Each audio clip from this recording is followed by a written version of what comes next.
I am the co-creator Abundance at Finesse, my entrepreneurial venture that I started in 2013. And prior to that, I was the hub HR head of a large telecom organization. And I have close to 28 years of experience. And Finesse is into OD interventions, training, leadership assessments, and recruitment. My name is Nikita Selly, and I have been in the HR fraternity for almost over 15 years now. And I have handled diverse roles, right from being a subject matter expertise in the various HR processes to business partnering roles for sales and service and for enabling functions. I'm Dr. Mukta Datta, PhD in social psychology from Punjab University, Chandigarh, way back in 1990. I'm Anuradha Sharma.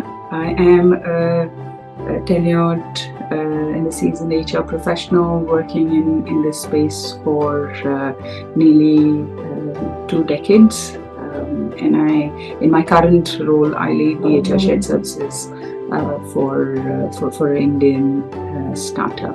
My name is Anuja Atre Kalib. I work with WSP Consultants as lead rewards, wellness and mobility. I am also part of the emergency response team and a mental health first aider. My name is Anyuta Dheer, and I have been 26 years into the corporate world leading HR functions, and I come from an IT background. And though I've worked internationally, I've worked across industries.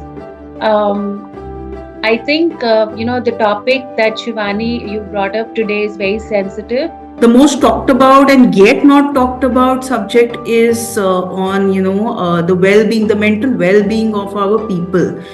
And that is something which is of major concern and should be a prime focus as of now.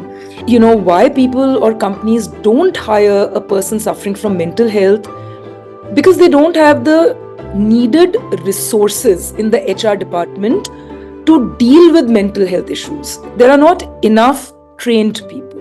General level of awareness across the society, in the corporate world equally so, is so low that no one wants to really take the responsibility of what goes in it. And it's not just one thing, right? The whole mental illness is a spectrum of things and possibly needs a different level of intervention. I think that there is also a very strong belief around a mental health disorder, which is an illegitimate illness.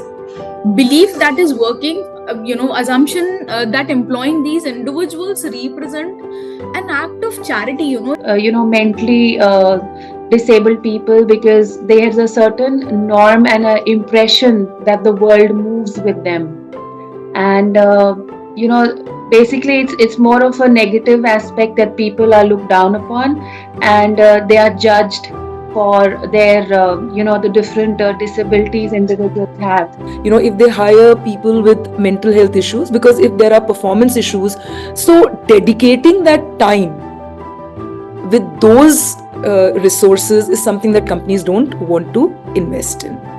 The easiest way is to try and get rid of that person at the earliest, because we are not aware about how to deal with such situations. We are not taught about them, we are not counseled about them in organizations, how to deal with colleagues who may be showing signs of issues with mental well-being. That these are all disabilities or differently abled aspects about a human being. Doesn't make one less or more than the other, is what I feel.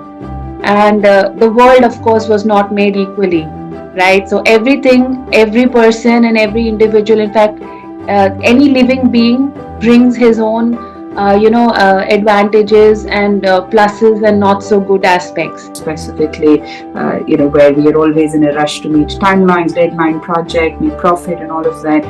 How do we then bring companies to, invest in people, in education, and if you do have colleagues who suffer from some kind of mental illness, what support needs to get in there, right? So there are multiple challenges. I think the biggest one is we as a society and then as corporate employees are not educated enough about mental illness and its repercussions and what we can do, and the whole stigma attached to it is really, really deep. Now, these assumptions are sustained by broader social and structural system, and there can also be negative media portrayals, the mental health system focusing on pathology reports than knowing the person. There are no policies or infrastructure, to address the needs of people with health issues. And of course, employers feel that they may be less capable, less reliable, and there may be an issue with productivity or performance. Why are we not talking about it? Why are we still restricting ourselves to those 10 physical tests which determine whether I can physically do my job or not? It is very important for organizations to start assessing the impact that adverse mental health can have on the individual. Forget your organization. We are focusing on well-being of the employees. Why are we not focusing on the mental well-being of the employees? Used to be taken as a shock. People were not ready to accept. But these days, if you just see, mental health is becoming something very acceptable.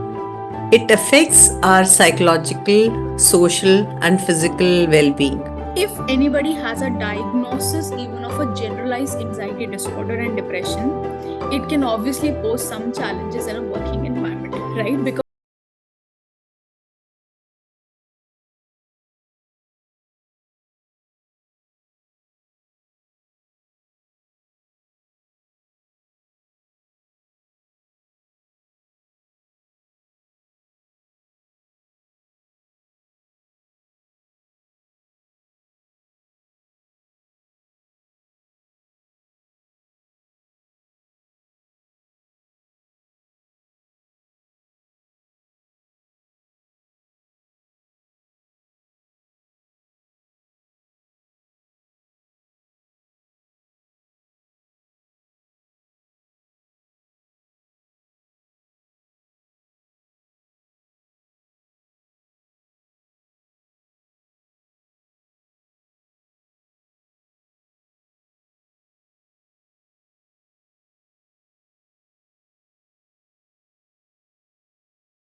situation in full.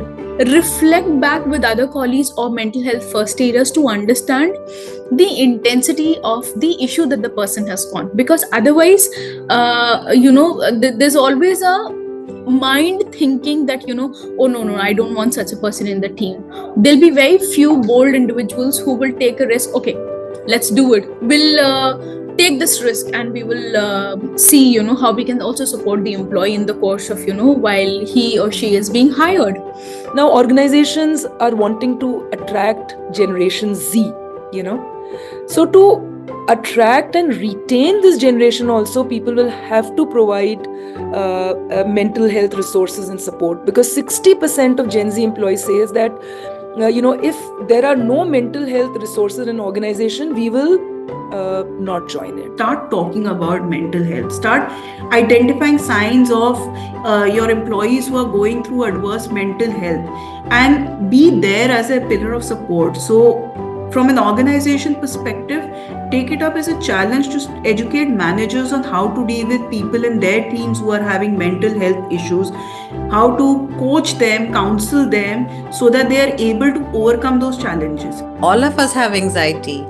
If I have to take an early morning flight, what will I do? I'll put up the alarm, but I'll still get up twice in the night to see what time is it before the alarm rings. Specifically, where we are always in a rush to meet timelines, deadline, project, make profit, and all of that.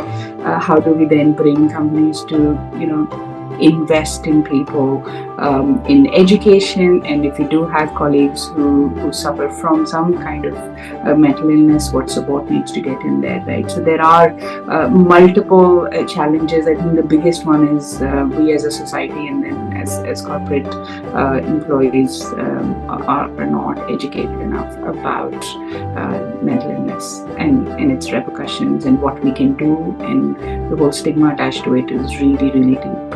As an individual, to the employers, that please assess the need, give opportunity, so that at least the person can have an opportunity to come out of the fears or the stigmas that the person is sitting.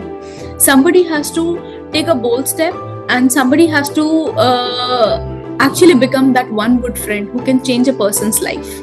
Mental health is no longer a taboo. It is something which any one of us can go through at any point of time. There have been various instances where senior leaders have been victims of mental health. So it has nothing to do with the personality of the person. It is just a particular situation that the person is undergoing in that situation, and the impact that that situation has on that individual. So most importantly, educate. That is my mantra to organizations, and create awareness and empower these people to be able to come up and talk about these issues. If I'm having stressful place to work where I have to meet my targets, what will happen? I'll become very anxious. In the beginning of month, I'm a different person, but as the month progresses further, what happens? The days are shortened and the target has to be achieved. If I have a good support system at home, at work, it becomes what? All of us, nobody is perfect. But how we take people along with us. With the organizations, that they will not hire people with mental health issues, or they will not take care of them. They will have to create an inclusive environment, just the way we started with gender diversity and then other things. This is a huge population, and organizations will have to kind of start working on it. When we take them, when we take their interviews, when we hire them, what happens? We will not know the symptoms. At that time, they are what? A very normal human being for us. But these disorders, as I said, they come up gradually. Okay?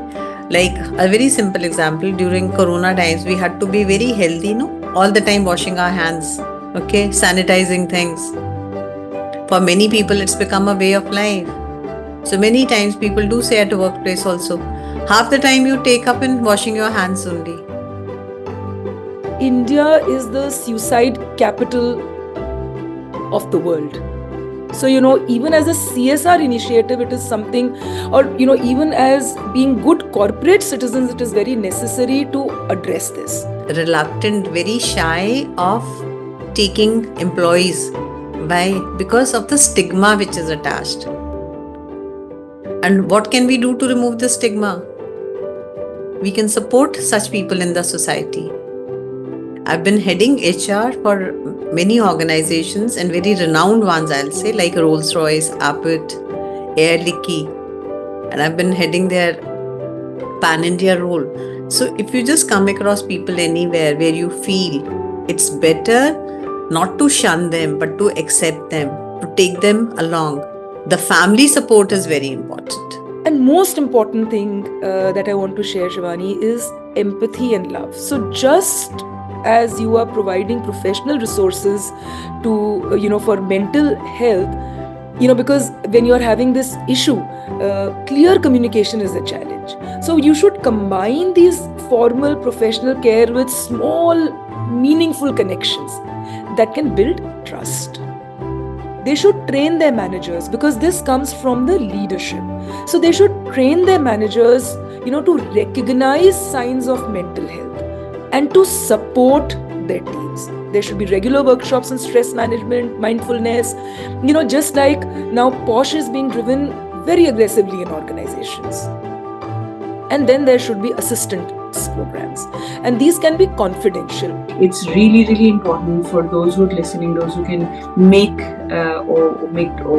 make decisions or influence this, must first start by educating themselves, learning about it. And if you do identify someone, if someone does declare that they have some kind of illness, learn about it, right? Instead of outrightly rejecting a candidate or deciding not to support or deciding someone is difficult, just learn about it and then bring in the right interventions. It's not like all of us have to be mental wellness experts. We can simply be very empathetic human beings and colleagues who can hold hands. Some of these are temporary, some of these could be long term, but we can definitely, one, educate ourselves, get in there, and then wherever you make a policy or if you have an influence, then bring it in terms of conversations, normalize it to the extent that you can, and I think all of us will be in a far better place than where we are today.